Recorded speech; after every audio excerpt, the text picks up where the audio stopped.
Here is the dark truth behind America's massive strikes on Iran, Operation Epic Fury, the war that's currently shattering the regime of the Ayatollahs. I'm making this video because the American public is divided over this issue. Some are horrified, afraid we're beginning World War III, or at best, repeating yet another forever war. Others are excited, seeing this as a chance to change the paradigm of the Middle East, and others don't know what to think. Is this regime change? Is it about nuclear weapons? Is it about ballistic missiles, Israel, freedom for the Iranian people? Now, for context, I'm an American who has spent a large portion of my life in the Middle East, and I've also been following all of this stuff very closely. And because of that, I want to give you my take on what's actually going on behind the scenes. I think it may help bring some clarity to the situation. There are two major questions we are facing as the American public. The first one is, what is the real objective of this war? And the second one is, can we achieve that objective without escalating to World War III or getting stuck in a forever war? To answer the first question, I think the purpose of this war is threefold. Number one, Iran is a very real, dangerous, immediate threat to America and other Western countries. I don't think I need to remind you that the Ayatollahs began their takeover of Iran by storming the American embassy and capturing hostages that they held for over a year. And ever since, they've committed attack after attack on American positions and interests around the world. If I were to put a list here of Americans killed or wounded by Iranian aggression since the 70s, it would almost be endless. But today, Iran as a threat to America has become untenable. They have thousands of terrorists embedded in the United States. They continue to shoot missiles and drones at our military bases in the Middle East, and they have attacked Israel over and over again through their proxies. They are also actively building a massive ballistic missile program with more and more advanced technology. They are developing missile capabilities that could reach the United States, and they are also actively developing nuclear weapons. This last summer, Israel and Trump were able to bomb Iran's nuclear reactors in a targeted strike. What we know now is a stockpile of enriched uranium was probably moved before the strike, and Iran continued on a path to create a nuclear bomb. So, if there is no other reason, America and all of America's allies currently face an active present threat from Iran. And in my personal opinion, this is the first and primary reason President Trump gave the green light for this war. Watch this clip from Marco Rubio that emphasizes this. Iran, in about a year or a year and a half, would cross the line of immunity, meaning they would have so many short-range missiles, so many drones, that no one could do anything about it because they could hold the whole world hostage. Also, there's this clip from Steve Witkoff yesterday talking about the real threat of Iran reaching nuclear weapons capability in the near future. In that first meeting, both the Iranian negotiators said to us directly, with no shame, that they controlled 460 kilograms of 60%, and they're aware that that could make 11 nuclear bombs, and that was the beginning of their negotiating.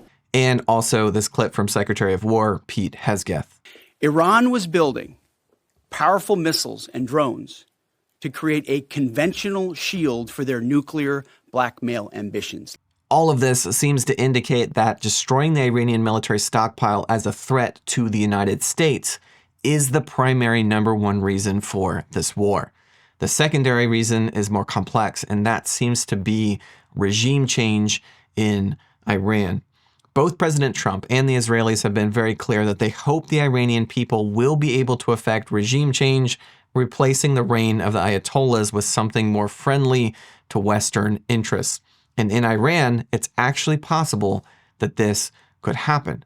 Don't forget that Iran had a stable government that wasn't a dictatorship just back in the late 1970s, meaning many Iranians have personally known what it means themselves to live in a modern, somewhat liberal country. And there are several groups who are more than capable of taking the reins of power in Iran and rebuilding the country as a pro-Western nation.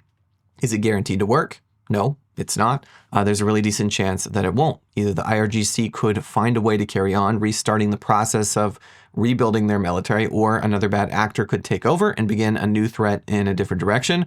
But either way, if it doesn't work, I don't believe regime change is our main objective. Our main objective is to stop the threat right in front of us, and that is Iran's military aggression and nuclear capabilities.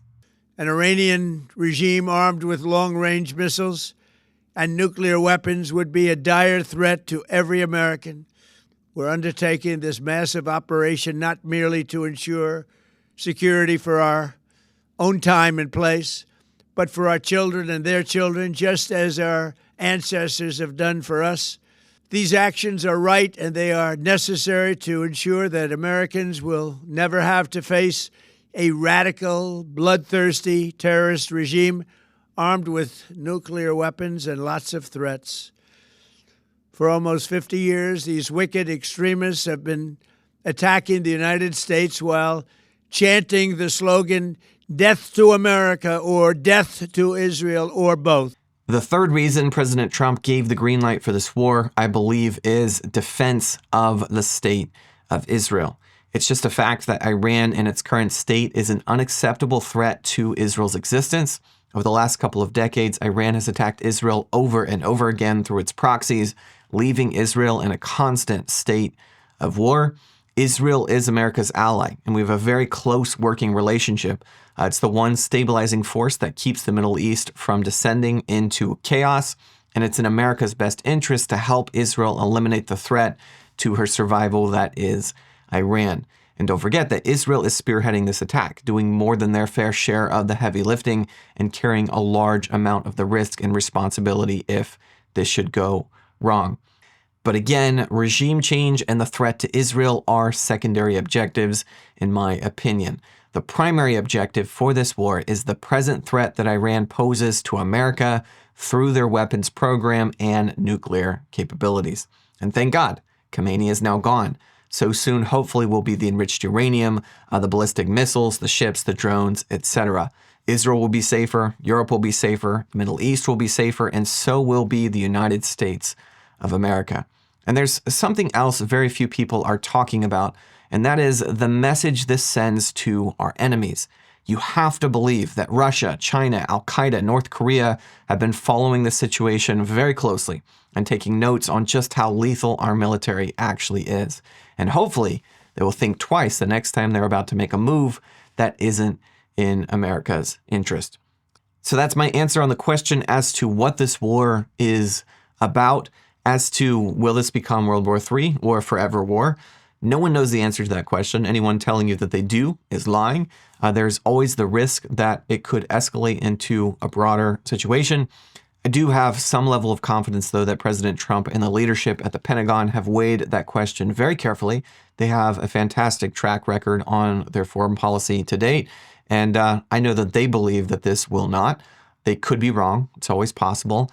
But I do believe they will do everything in their power to make sure that this is not what that becomes. And again, they are facing the very real and very dangerous immediate threat that is right in front of us. A murderous regime bent on destroying Israel, and the United States who are becoming better armed by the day. And no matter how this ends, hopefully, God willing, that primary objective will have been accomplished. And while we're at it, hopefully the people of Iran who have lived under the murderous regime of oppression can win and keep their freedom for generations to come. Guys, if you found value in this video, please give it a like, share it with a friend, and leave us a comment with your take on the situation. If you never want to miss one of these videos, there's a link in the description for our private Telegram group. You can also follow us on social media for real-time updates on the ground in Israel. As always, thanks for watching.